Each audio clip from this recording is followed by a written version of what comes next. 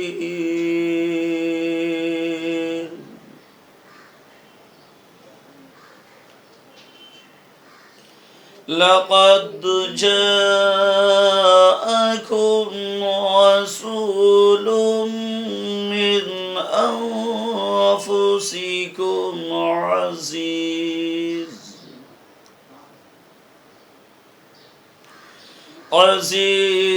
عليه ما عنتم حريص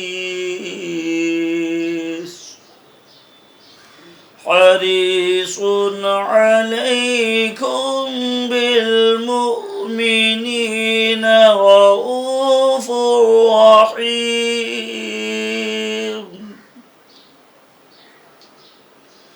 فإن تولوا فقل حسبي الله لا إله إلا هو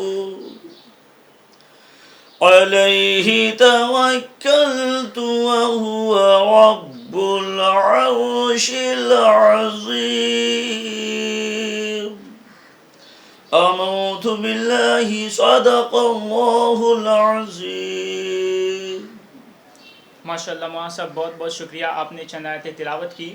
ہم شو کو آگے بڑھاتے ہیں اور مولانا صاحب سے جاننے کی کوشش کریں گے کہ آخر قرآن شریف کو ماہ رمضان کے مبارک مہینے میں اللہ تعالیٰ نے کیوں نازل فرمایا.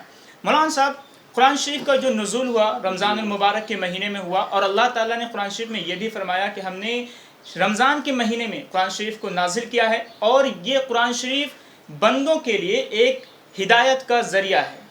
آخر اللہ تعالیٰ کیا چاہتے ہیں، کیا میسج دینا چاہتے ہیں اپنے بندوں کو؟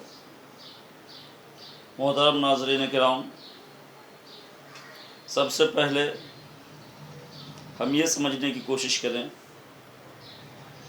کہ اس ماہ سیام کو اللہ تبارک و تعالیٰ نے قرآن سے جوڑا، یا قرآن کو ماہ سیام سے جوڑا. اب ہم یہ سمجھیں کہ قرآن کا نزول ماہ رمضان شریف میں تو ہے ہی، مگر ایسا نہیں کہ کسی ایک دن میں مکمل قرآن کا نزول ہو گیا ہو، بلکہ قرآن کے نازل ہونے کا بہت بڑا مقصد ہے. اس مقصد کو انسان سمجھنے کی کوشش کرے، ورنہ اگر مقصد نہ ہوتا تو وہ حضرت مولا علی رضی اللہ تعالیٰ عنہ کا ایک بہت ہی پاکیزہ قول ہے، اور وہ یہ ہے کہ اللہ تبارک و تعالیٰ اگر اپنے بندوں کی بخشش کرنا نہ چاہتا، یعنی بندوں کی بخشش مقصود نہ ہوتا رب کو، تو رب تبارک و تعالیٰ قرآن مقدس کو کہ اس سورہ اخلاص اور رمضان شریف کو نازل نہیں فرماتا. اس حدیث پاک کی روشنی میں ہمیں یہ سمجھنے کی ضرورت ہے کہ یہ رمضان شریف کا مہینہ جو آیا اور قرآن شریف جو آیا، یہ سارا کے ساری چیزیں، یہ رمضان شریف کا پورا مہینہ اور اس کا ہر دن، قرآن شریف کا مکمل پارہ اور اس کی ہر صورتیں انسان کی رہنمائی اور ہدایت کے لیے ہے.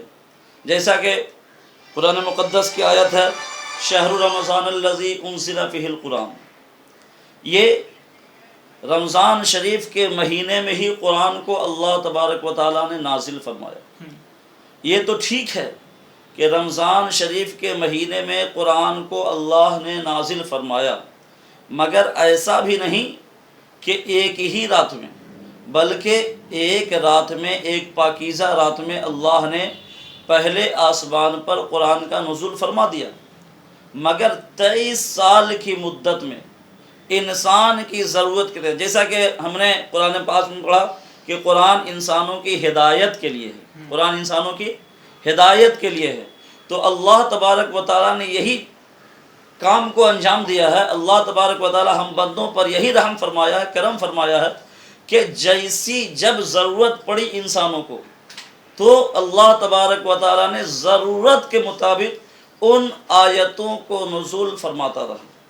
جیسا کہ آپ نے دیکھے کہ قرآن مجید آپ پڑھ لو سورہ فاتحہ سے سورہ ناس تک، تو ایسا نہیں کہ صرف ایک کہانی بنا دیا گیا جس کو پیش کر دیا گیا، نہیں، بلکہ کہیں قرآن مقدس میں ہمیں یہ بتایا گیا کہ قل هو اللہ احد، اللہ ایک ہے، کہیں ہمیں یہ بتایا گیا وما ارسلناک الا رحمۃ للعالمین، کہ ہم نے اپنے محبوب کو ساری کائنات کے لیے رحمت بنا کر کے بھیجا ہے، کہیں ہمیں قرآن میں یہ بتایا گیا ان الصلاۃ تنہی عن الفحشاء والمنکر، کہ بے شک نماز تمام برائیوں اور بے-حیائیوں سے روکتی ہے، ہمیں قرآن میں یہ بتایا گیا کہ وَارْكَعُوا مَعَ الرَّاكِعِينَ، رکوع کرو رکوع کرنے والوں کے ساتھ، کہیں ہمیں قرآن میں یہ بتایا گیا کہ وَأَقِيمُوا الصَّلَاةَ وَآتُوا الزَّكَاةَ، تمہارے اوپر نماز اور روزے فرض کیے گئے ہیں۔ میرے محترم بزرگوں اور دوستو، تو اس طریقے سے قرآن نے ہمیں جگہ بجگہ ہماری نصیحت کرتا ہوا نظر آیا، اور اس کی ہر آیتیں اس بات کی دلیل ہیں کہ وہ انسان کے فوائد کے لیے ہیں، لہٰذا یہی وجہ ہے کہ قرآن ہماری ہدایت والی کتاب ہے، اس کو ہم جتنا پڑھیں گے، جتنا سمجھیں گے، انشاءاللہ تبارک و تعالی اس سے ہم اتنا ہی زیادہ استفادہ اور فائدہ حاصل کر سکتے ہیں۔ جی بالکل۔ مولانا صاحب ایک اور سوال ہے کہ قرآن شریف تو اب ہمارے بیچ آ گیا، قرآن شریف نازل ہو گیا، قرآن شریف میں اللہ تعالیٰ نے ہر طرح کی باتوں کا ذکر کیا، اب قرآن شریف کا احترام کیسے کیا جائے؟ آخر بندوں کو کیا کرنا چاہیے جو قرآن شریف کا جو احترام ہے، اس کی پاکیزگی ہے، اس کو برقرار رکھا جائے؟ محترم ناظرین کرام، ہمارے جمشید بھائی نے بڑا ہی اچھا سوال کیا مجھ سے کہ قرآن کا احترام ہم کیسے کریں اور کیوں کرنا چاہیے، کیسے کریں اور کیوں کرنا چاہیے، یہ دونوں بات آ گئی۔ حضرات محترم، ایک حدیث پاک میں اللہ کے نبی ارشاد فرماتے ہیں کہ کل قیامت کے دن یہ زندگی جو ہمیں ملی ہے 50 سال 60 سال 10 سال 20 سال، یہ ہمیں آخرت کی تیاری کی ملی ہے، یہ ہماری آخرت کی تیاری کی ملی ہے، لہٰذا ہمیں اس میں آخرت کی تیاری کرنی ہے۔ اور اللہ کے نبی ارشاد فرماتے ہیں کہ کل قیامت کے دن قرآن اور رمضان دونوں رب کی بارگاہ میں آ جائیں گے، یہاں تک کہ حدیث پاک میں یہ بات موجود ہے کہ رمضان شریف کو انسانی شکل مل جائے گی، قرآن کو بھی انسانی شکل دیا جائے گا، لہٰذا قرآن کی آیت اور رمضان شریف یہ دونوں کے دونوں رب کی بارگاہ میں آئیں گے اور عرض کریں گے اے مولا، میں نے اسے رمضان شریف کے مہینے میں، رمضان تو یہ اپنے طرف سے حوالہ پیش کرے گا کہ میں نے اسے دن بھر بھوکا رکھا، پیاسا رکھا، اپنی بیوی سے دور رکھا، حلال چیز سے اسے دور رکھا، حرام سے بچایا، لہٰذا اے رب تو اس کے لیے میری شفاعت قبول کر لے۔ اور اسی طریقے سے قرآن مجید بھی رب کی بارگاہ میں عرض کرے گا کہ اے رب ذوالجلال، میں نے اسے رات بھر قرآن پڑھتا ہوا پایا، میں نے اسے قرآن کی تلاوت کرتا ہوا پایا، میں نے اسے تراویح کی شکل میں نماز جو پڑھی اس میں قرآن کی تلاوت کرتا ہوا پایا، قرآن کی تلاوت سنتا ہوا پایا، لہٰذا اس نے میرا پورا احترام کیا ہے۔ رمضان ایک طرف الگ کہے گا کہ اس نے میرا مکمل احترام کیا ہے، قرآن ادھر کہے گا اس نے میرا مکمل احترام کیا ہے، لہٰذا یہی وجہ سے اللہ تبارک و تعالی قرآن اور رمضان کی شفاعت کو قبول فرما لے گا۔ اور جو بندہ رمضان شریف کے مہینے میں خصوصیت کے ساتھ، کیونکہ یہ قرآن کے سالگرہ کا مہینہ ہے اور اس مہینے میں ہم قرآن کے جتنا زیادہ سے زیادہ تلاوت کریں گے اتنا رب تبارک و تعالی ہم سے خوش ہوگا، اور کل قیامت کے دن اگر قرآن ہماری شفاعت کے لیے کھڑا ہوگا تو وہ میرے لیے صحیح گواہی پیش کرے گا، اور اس کی وجہ سے ہماری بخشش اللہ تبارک و تعالی ضرور فرمائے گا۔ بے شک انشاءاللہ ہماری بخشش ضرور ہوگی جب ہم قرآن شریف کی احترام کریں گے، اس کی پاکیزگی کو برقرار رکھیں گے، اس کی تلاوت کریں گے۔ ہم مولانا اسلم رضا صاحب سے اور بھی قرآن کے متعلق، رمضان کے متعلق اور بھی باتوں کو جاننے کی کوشش کریں گے۔ فی الحال رکتے ہیں ایک چھوٹے سے بریک کے لیے، جلد لوٹتے ہیں۔